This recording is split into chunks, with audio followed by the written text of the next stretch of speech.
I am interviewing a dear friend of mine, Hellyda.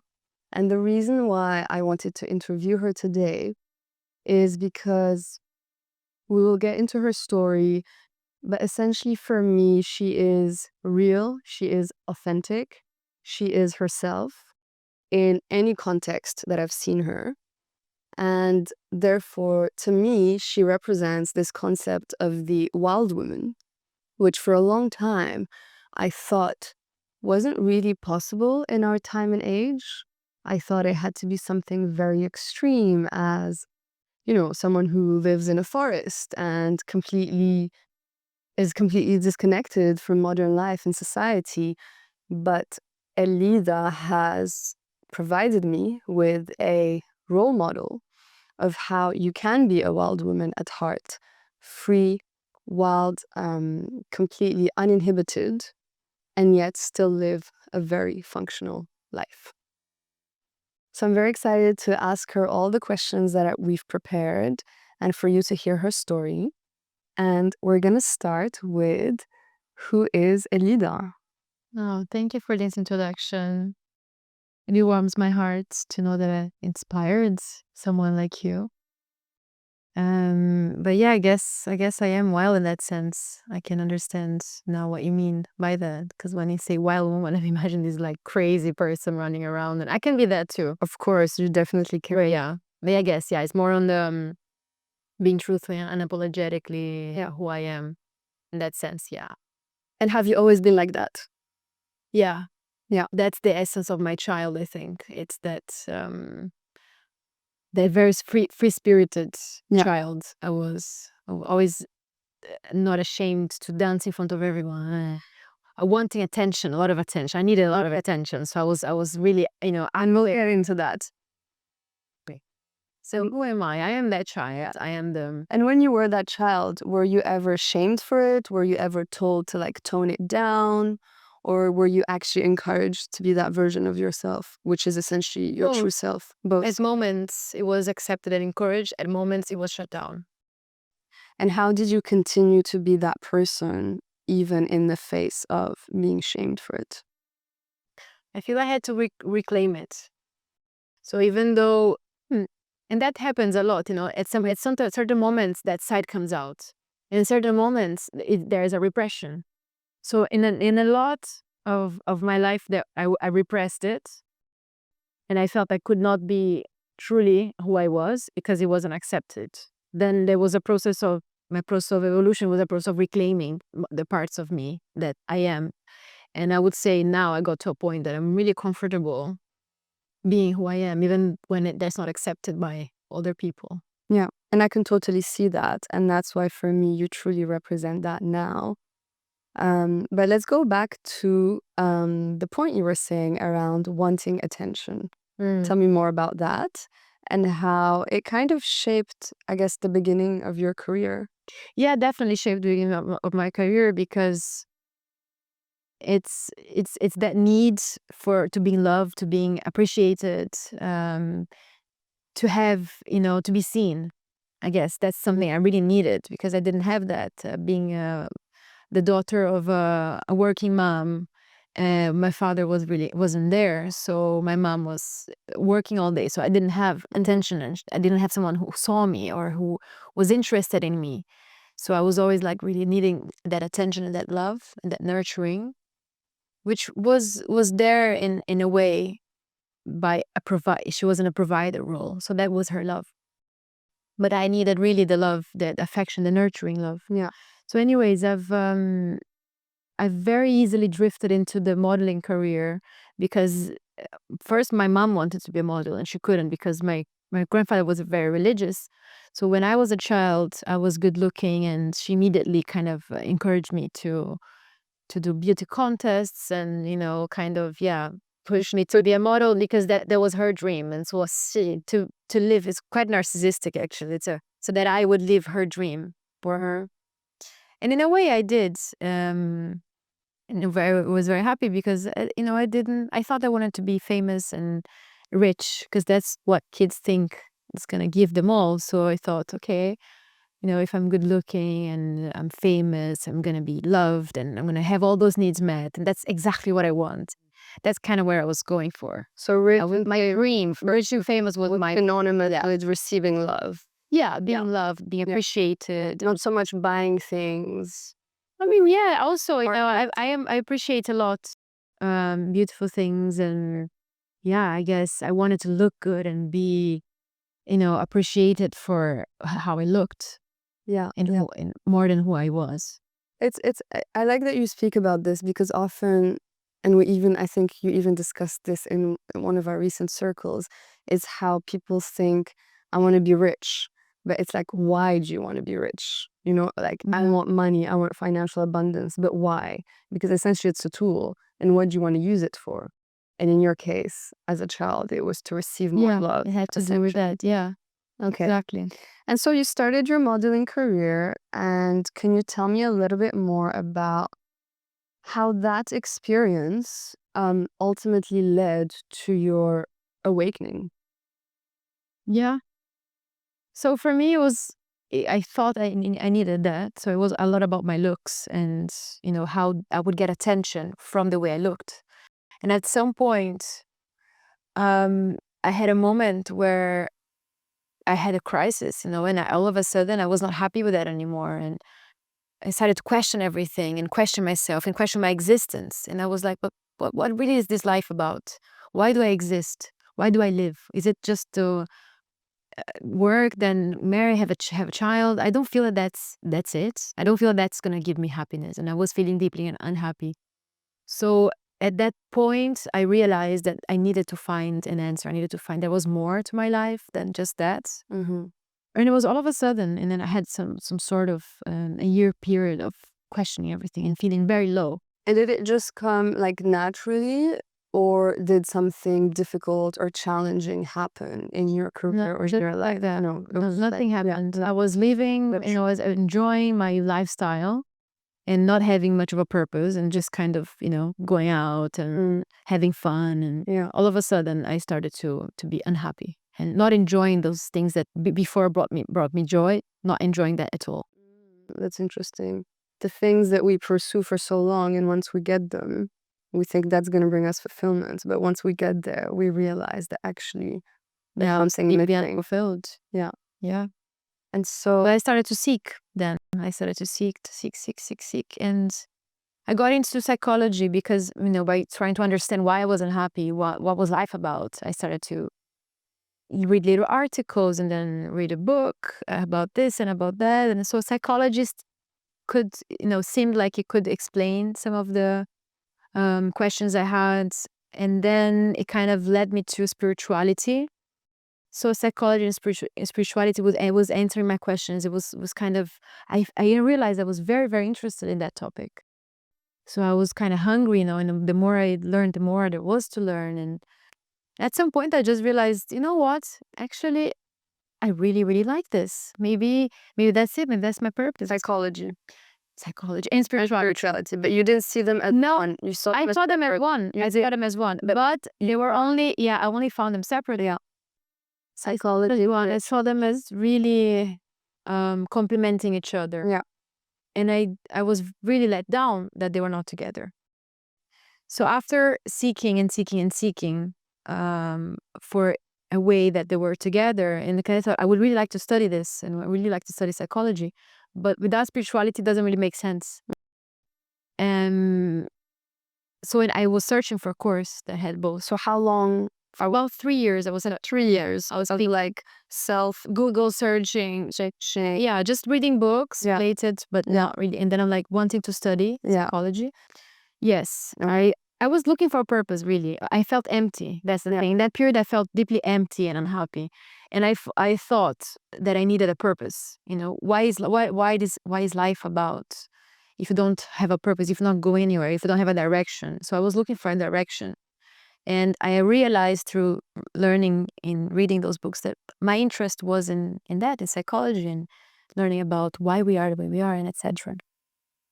And I'm coming from a traumatic childhood and a traumatic, lineage, in my family. A lot of aggression, violence, and So that aspect also is to understand myself and to fix myself, I guess, you know. So it's And there was answers in there for me, so that my interest was in there also for personal reason. So I that was a purpose for me, but I couldn't find it the way I wanted. So I thought, okay, I'm gonna have to maybe just study normal psychology, which felt very squared. Yeah. And then I might need to just do a few courses here and there about spirituality and healing in that more spiritual level. And almost develop your own method. Yeah, I thought, okay, I mean, if there's nothing out there, I might as well, do it myself. And Yeah. And I like that you had so that mindset as well. yeah, Because some people might just think, I'm not finding what I'm looking for, therefore I'm not going to do it. I'm going to go a different path. no, I was quite desperate for a purpose. Like I needed. So you were determined. Yeah. I needed that. Yeah. I knew it's almost like a knowing, and it touches on intuition. It's like I knew that my life was not just about having a family, having a kid, and living a good life. Like that was not it for me. And I just felt in every cell of my body that it was something more I needed to be doing. So in any way, just very serendipitously. Yes, serendipitously. Yeah, that one. Everyone knows what we're talking about. You get the point. It just came to me. I was speaking to a friend, and I was like, really, I like psychology, spirituality. I would love to find a course that has both together. And she's like, yeah, I'm doing it. I was studying psychology, spirituality. As it always happens, right? I'm like, what? Yeah. There is a course for that? Yeah, sure. It's psychosynthesis. And I'm like, what? Like, say what? I've been looking for this for years. What do you mean? She's like, yeah, they have this. They're gonna be opening like an experimental a course, so they can try it out. You should try it out. It's really nice. The course itself was developed, I think, in the 70s. Yeah. So this friend of mine was finishing the first year, and I went for the open day thing, little course. It was a 3-day course, and I was hooked. And immediately I started the next class they took. I was in. So tell me more about it.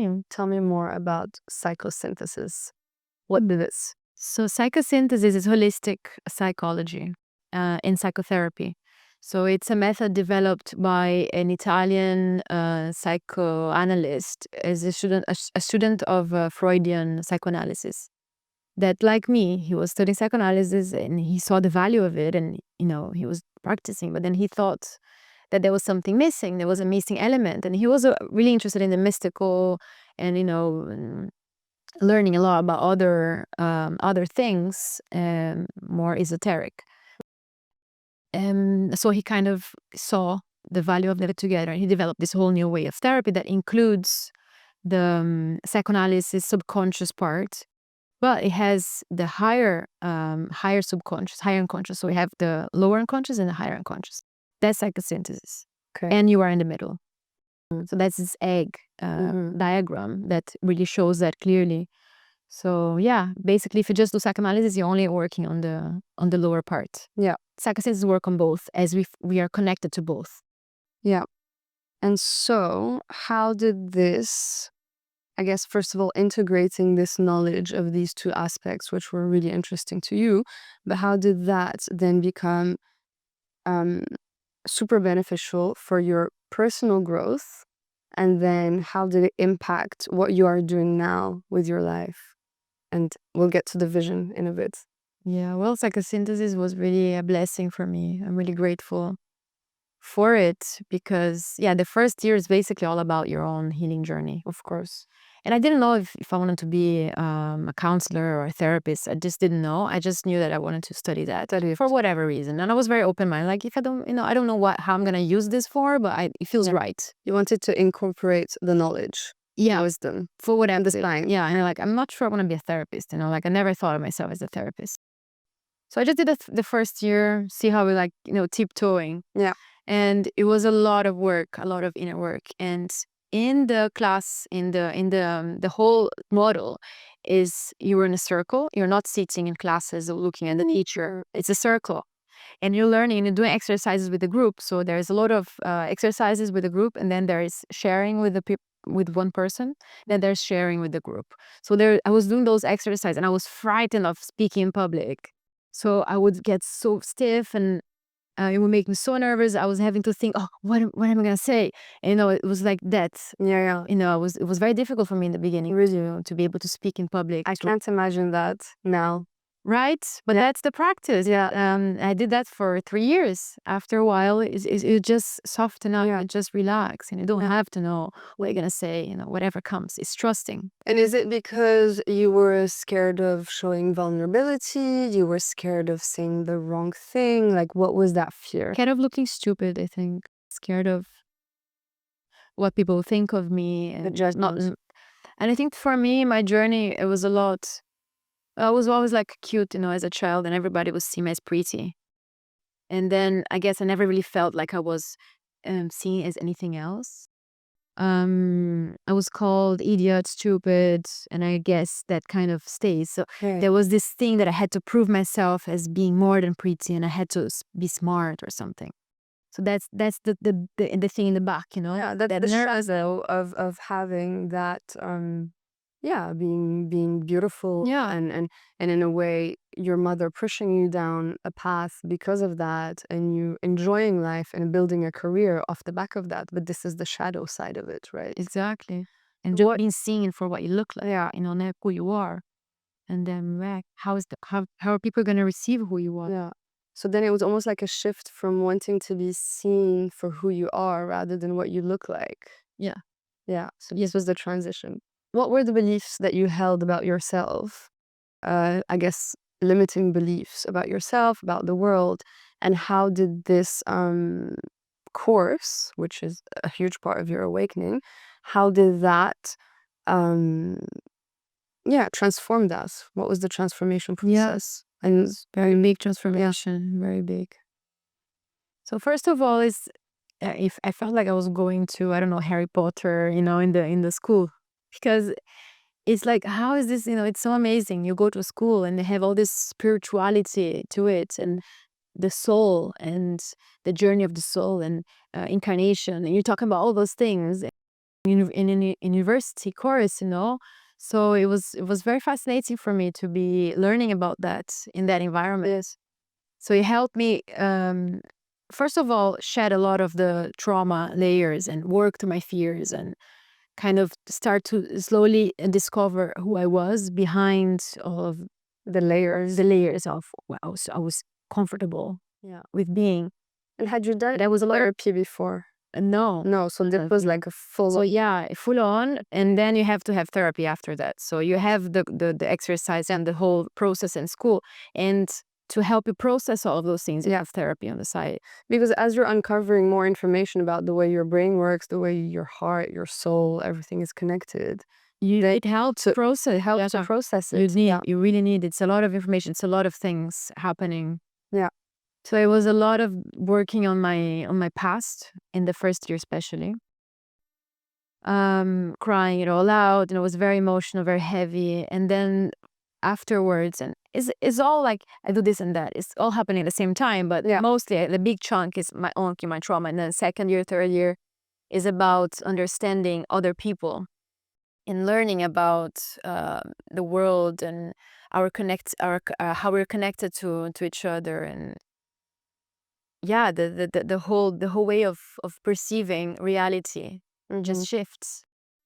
And how did that empower you to have such a strong belief system now, as I know you do, because I've heard you speak about it. I've heard you bring other people into it through, we'll talk about this as well, the women's circles that you lead. But how did that then change your belief system and empower you to think of, I guess, how powerful we are and how we can change the world if we want to? Because through my trauma, it's like, oh, poor me, I was suffered. Poor me, I was beaten up as a child. Or, I had this thing happen to me. And when we're a victim, then you have to blame someone. Yeah. And that was kind of the mindset I was for a long time. So this course helped me to get out of the victim mentality and understand the value of my trauma. So to see trauma in a completely different way. So it's not why this happened to me, is, oh, this happened to me because, I'm meant to learn this, and it's because this is aligned to my purpose. So now, how would I possibly be a good therapist if I had not had suffering? Yeah. How would I relate to pain if I had not felt it? Yeah. So my trauma, the thing that I hated the most, the thing that I was ashamed of sharing to people in my childhood, Yeah.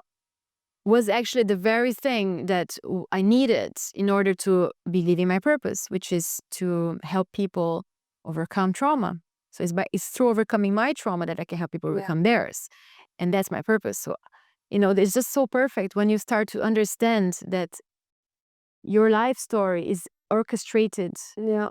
at a higher level in a perfect way for you to be exactly where you need to be. And to be of the biggest value and service to others, right? Yes, yes. Yeah. I believe we choose our life, and we choose our parents, our situations, especially our challenges. Our circle. Instead of hating it, it's hating your life, hating your difficulties, hating, your limitations. You start to love them. You start to value them. You start to see, so I need to learn this from there.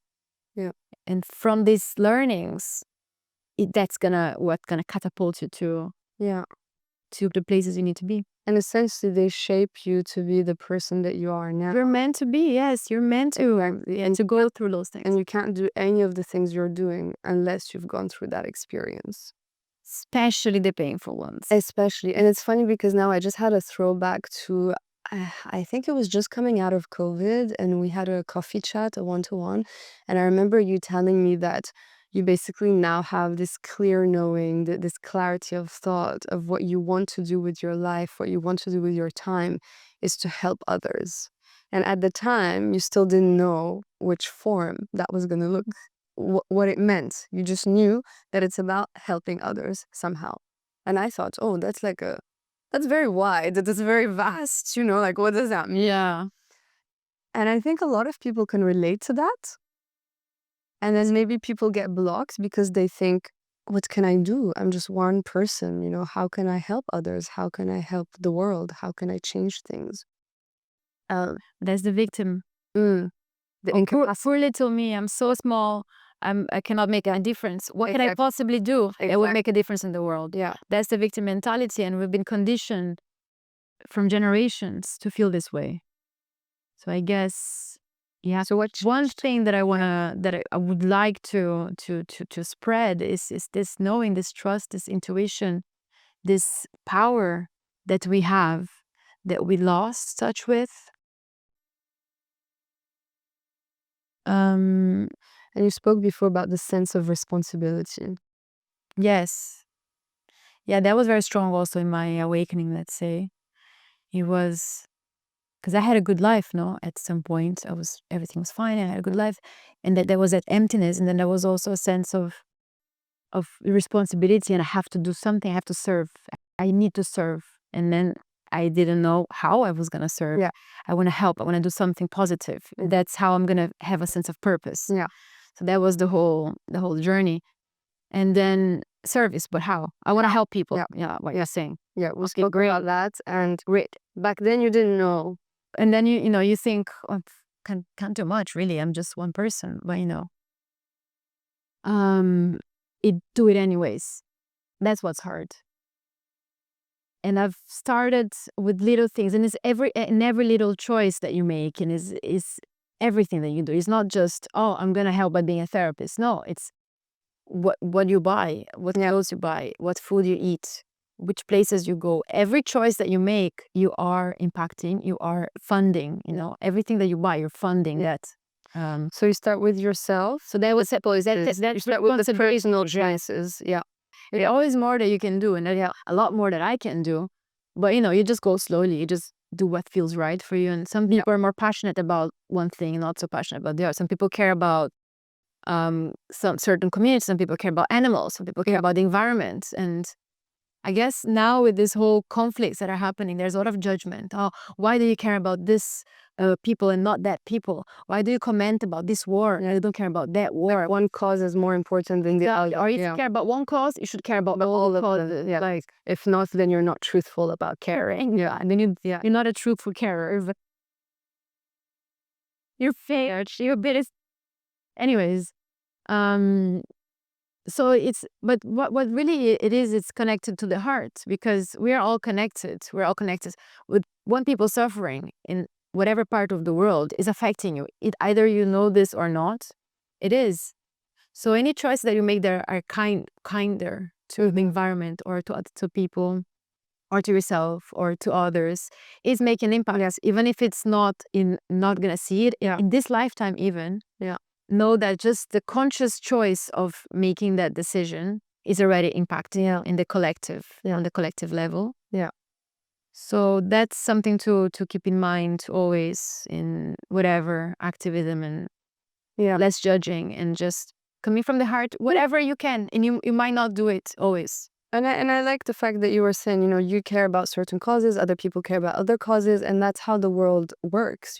People have different passions, and we can't be on every front at once. You need people that are doing certain things, and you need people that are doing other things, and that's how. And if everybody doing something that connects to their heart, Exactly. isn't that gonna change?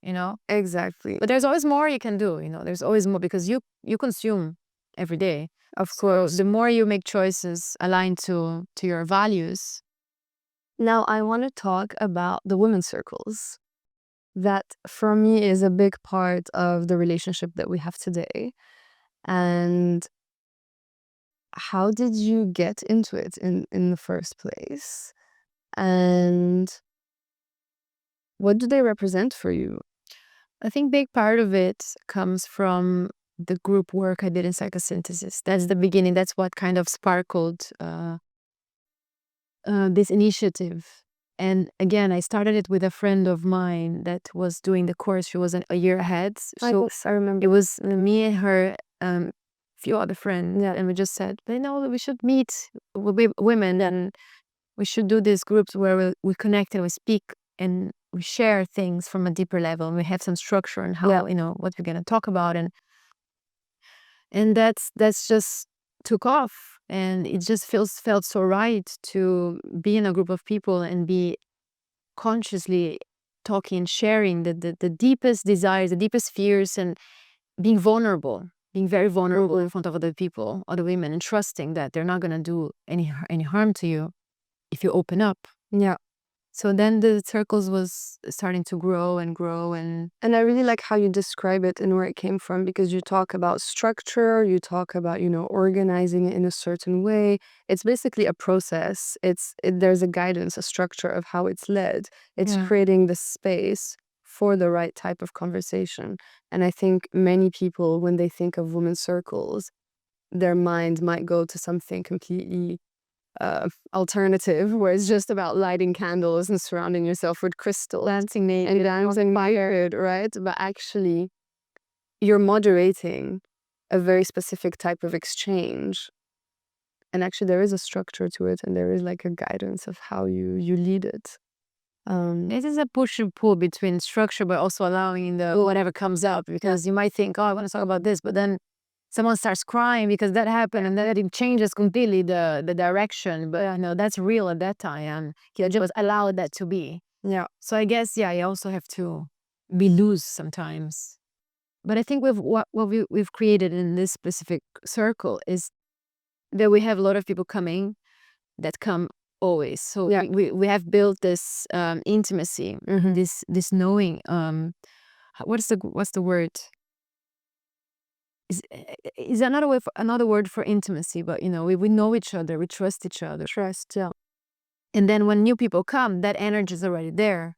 But really what it's about is about sharing. So new moon and full moon, we work with the moon cycles, and women are deeply connected to the moon cycles because we have our own internal moon cycle.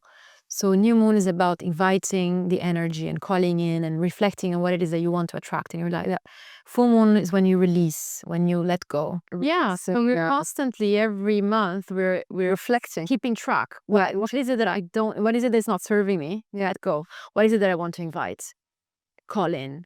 So, you're constantly thinking about that. So you're conscious about who you are, what's going on for you. Yeah. And that's something it's important for everyone. Yeah, and that's a very important point, because the journey is never ending, right? People think I'm going to do this exercise, I'm going to do this course or this therapy or this workshop, and then all my problems or this specific problem is going to be solved and I'm never going to have to deal with it again. That's obviously not true. So can you tell me more about how it is a continuous process, but that shouldn't be a deterrent, right? We shouldn't think, oh, because I'm never going to achieve perfection, then what's the point of doing this work? Yeah. Well, it's really about the journey, isn't it? Yeah. Enjoying the ride. Yeah. And as souls, if you do take in this idea that we are souls on a journey, it doesn't end here. So you have many, many lives to learn, whatever lessons you need to learn. How do you want to do it? Do you want to do it fast? Do you want to take it slow? Do you want to, you know, be so serious and stiff and bash yourself down because you're not learning quick enough? Or do you want to be the kind of person who enjoys and Yeah. learns without that? Because you can still take your time, but if you're taking your time and you're also bashing yourself down, maybe you can just remove the bashing and you can still Yeah. do the same journey. And part of therapy is also doing that, is helping you manage the voices in your head, the parts of you that are unhelpful. So that's to release. Yeah. And what parts of you, maybe the voice are very low, but they're the kinder, the nicer, the more soothing, the more nurturing voices. How can we call them in? How can we invite them to speak louder so that we can love ourselves more and be more compassionate to ourselves, so that we can be more compassionate to others? Because in the end, how we treat ourselves is how we treat others. And then that's how the communities, how we treat others is how we're going to be in a community. Yeah. And globally also. Yeah. It's a ripple Everything effect. is connected. Yeah. Everything. And what were there situations where, as you were going through this and definitely evolving and growing in many aspects of your life, but then were there some more sticky aspects where it was a little bit more challenging? Just say you were really progressing on the aspects of your beliefs and the sense of responsibility and how you can contribute to the world. But let's say there was another aspect where you felt that you were kind of stuck and it wasn't growing. Yeah, I'm still stuck in many aspects. So it's getting off of this hour because it's breaking the myth that if you're, if you're good, hey, if you're third, okay, or if you're spiritual and if you're practicing so much, then you can't get triggered or you can't face X and Y difficulty. Yeah, that's a belief that a lot of people hold. And I had imposter syndrome too when I started seeing my clients, as a counselor, because I thought, I'm so young and I'm seeing older clients. What do I have to offer to them? I don't know what I'm doing. Yeah, nervous, and insecurity, feeling an imposter. But then what really helped me was just knowing that to help someone, you don't have to be perfect. You just have to be one step ahead of them. Yeah. So in whatever issue. Yeah, or you have to have something that they don't have, or they don't Exactly. understand how to process. But even if we have the same issue, I just have to be one step ahead of you in that same issue. Yeah, I don't need to be sorted out or have to be sorted out in my life.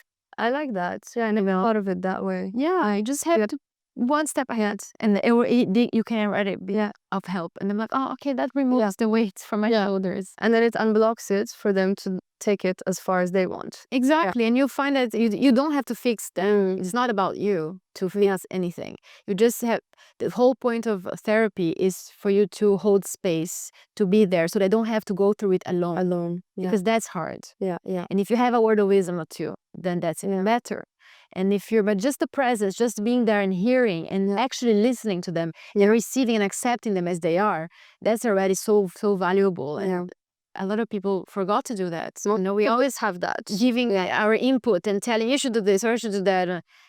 Yes, we're not giving opinions. We're avoiding to see the person for who they are and accept where they are at. Yeah, it's okay. You are at this place. It's fine. Yeah. You're acceptable. You're lovable as you are, in your imperfect way. Same to me. Yeah. So you bring that to yourself, that compassion. Oh, yourself, always. Yeah, always. And I'm talking about still so stuck in so many ways. I love that you're able to say that, because we all are in so many ways. We're so enlightened, but we also have and that's what makes us who we are, and admitting that and being okay with that. Yeah. And coming from, for example, a lot of trauma, a lot of yelling, and a lot of anger. Yeah.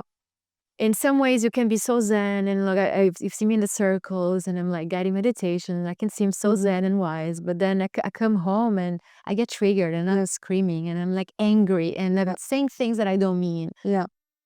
So I'm those two at the same time. Yeah. And this is me. Yeah. And I'm working on that, and I'm doing my best to control my impulses, but I fail constantly. Yeah. You fail constantly, but you also succeed constantly. It's both at the same time. Yeah, exactly. But it's just keep trying. And something that we spoke about recently is how the more we become evolved, the more there will be new tests and challenges to take us to the next step. Yeah. So it's not a failure if we're unable to process this new challenge. It's because this new challenge is one step up to unlock the next growth. Exactly. When you start to see things this way, it's a game. It's a game. Son, you got me this time. I see. We're doing there. And I was enlightened, but oh my, I was crazy. Okay, I'm back. My ego just upped. I have to learn. I have to better myself. So what do you do now? Who is Hellyda now? Well, Hellyda is someone who's trying to be more consistent with practices that I know help cool down my fire. So I guess trying to manage those emotions. So I think there's a lot of my past that keeps coming up. Yeah. So it was a lot of my mother wounding during my studies. Now it's a lot of the father wounding. So my anger towards men. That I'm working with that now. And having a baby, how does that? Yeah, I'm a mother, I'm a therapist. I, connect, trying to bring together a group and work more with groups. A lot of and have healing and bring more healing in a group environment, because I believe that there's a lot of energy when there's a combined intention. So the whole thing about the moon circles is to be together on to share and connect and understand that we all want the same thing eventually, and be vulnerable. But also that when we do connect and support each other, there is a vibration, there is side of like an energy field that is created around. So I feel like it's created around the group that just overpowers, like kind of like not overpower, overcharge, like supercharge. That's the word, supercharge. There's this power that supercharges our intention, and it can affect the collective much quicker. And this is obviously, this is true of circles, but for people to understand, it's also true of any gathering where people are in the same energy. So like if you go to a concert, everyone is connected to the frequency, the energy of the art demonstration. And people feel that if you go to a marathon, is that energy of the collective. And do you want to talk a little bit about how you've become extremely vocal in your activism in the past few months, and the reason why you do that, even though I know you faced some personal challenges, even professional challenges, as a backlash of essentially advocating for peace? I know. Crazy world. I get asked this question a lot, and my mom is one of them. She's like, why do you care about Palestine? Like, why do you care?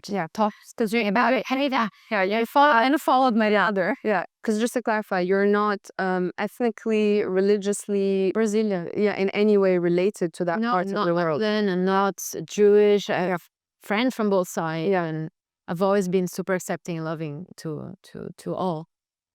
But anyways, it just people ask me that a lot, and I actually don't know. I feel a calling for Palestine. I don't know why. I'm following my calling, and I felt a calling for the environment and for the animals, and just doing what feels right, and just do it on your own side. What is that? Is that calling for speaking up, because I felt the need to, and it didn't help me in any way. I got people calling my modeling agency, saying that they shouldn't represent me because I'm anti-Semitic. I had people email and call my university trying to revoke my license to practice because I was this incredible anti-Semitic person who didn't deserve to work, basically. And I was pregnant then, so I just thought that it was very mean for anyone to want to cancel someone who is pregnant just because they thought I was being anti-Semitic, which I really wasn't. Yeah, I wasn't worried at all because there was no basis for that accusation. But yeah, that was very strange how Resistance and yeah lack. yeah how people are going to that extent Yeah, to damage yeah. people. And in a way, trying to remove one of your freedoms of expressing yourself. And the financial freedom too, because if I cannot freedom, work, yeah. Yeah, I'm in trouble. yeah, yeah. I want to focus on this point now, on your work. How do you reconcile your new values, your not new values, but your new way of living your life through your values and your modeling career? Because I think it's really interesting the way you approach it. And I think it's also breaking a myth, a stereotype that some people might have about modeling as a career. But when you explain to me what you're doing, it just completely made sense that in a way you're also being of service to certain brands. Yeah, For them, actually, and I had this moral dilemma as well when I was modeling, because I'm not buying fast fashion, but then sometimes I get jobs and it's fast fashion, and what do? I say no, or I do it and then I'm just getting money and it's dirty money, like you can go along those lines. But what I find is that as the times went by, naturally I was just not being asked to work for fast fashion. I didn't even have to take my age and say, no, I don't want to work for fast fashion anymore. I was just not getting jobs for fast fashion. And I've been working with brands that produce good quality clothes, more, let's say, luxury brands, and not luxury, like smaller, yeah, medium size, independent brand. all independent, sustainable. For example, this jumper that I'm wearing is a brand I worked with when I was pregnant, and it's called Beyond Nine. It's a brand for pregnant women that need clothes for pregnancy. But they don't want to just spend money in something that's not gonna fit or gonna look horrible and they have to throw away after 5 months. So it's a style that you can be a whale, and it's very you look. That was baggy jumper that looks cool, and you can wear that and if you get pregnant again, it's still gonna be there, and they're good quality, good fabrics, and produced in the UK. So these little brands like that, and it just brings me so much joy to work for companies like that. Yeah, to that think about it. brands. You don't want to just be on this consumerism of buying things and then throwing it away. So it brings me a lot of joy to be working more and more with brands like that, and or all the brands that are helping big them spread the image. Exactly, to use my image to help promote them so that they can grow. Exactly. And that's possible. It's possible. That's the thing. No matter what you're doing, once you have a more elevated experience of yourself and the world, you're gonna find a way to turn it into something way more impactful than it initially was. Anything. You can apply this principle to any job, any career, any industry. There's always something you can do. Yeah, even if you're working for oil companies and you can feel like you don't like it and you have this moral conundrum, how you spend your money. So you're getting this money from this company, but then how do you invest it? How do you spend it? Yeah, that's making a difference too. So there's always ways in which you can make an impact. Exactly. Like we had someone in the circle recently who works in finance, who initially thought, okay, I'm working in finance, I'm making big corporations just make more money and make more money. But then she realized actually with her experience and knowledge, she can also use that for impactful projects like infrastructure project. Exactly. So you could always apply it for good. Always. Always. And so that brings me to almost the end of my questions. But so what is the vision of the future? This whole, Hellyda as a person, her experience, her network, her knowledge. What is the vision for the future? I might not see it. I might not be there, but passing that belief that that way of following your intuition, the way of following your passion. I really want to pass that on to him so that he doesn't have to waste maybe so many years trying to find, he can have that sense of trusting. Yeah. that I had to took me many years to develop. And not passing on the generational trauma. I think this generation is going to be extremely lucky because Yeah, I think we're going to be the first set of parents that have done a lot of the work. that's true. So in a way, Looking promising. in a way, It's looking promising. I know there's a lot of parts of the world where this reality is not there, of course. But again, we don't need everyone in the world to be living that reality for it to be changed. yeah, We just need, the right amount of conscious beings creating that reality to affect the whole world. And love always wins, and light is always stronger than darkness. We are beings of light. Yeah. Darkness is a part of it. We need it to know the difference. We need the contrast. the contrast that shows. Yeah, exactly. But our core is light and good and love. So that's always what we're gonna create and come back to. Amazing. And I think we can end it there on love. Yeah, I think we covered it all. Amazing. Thank you.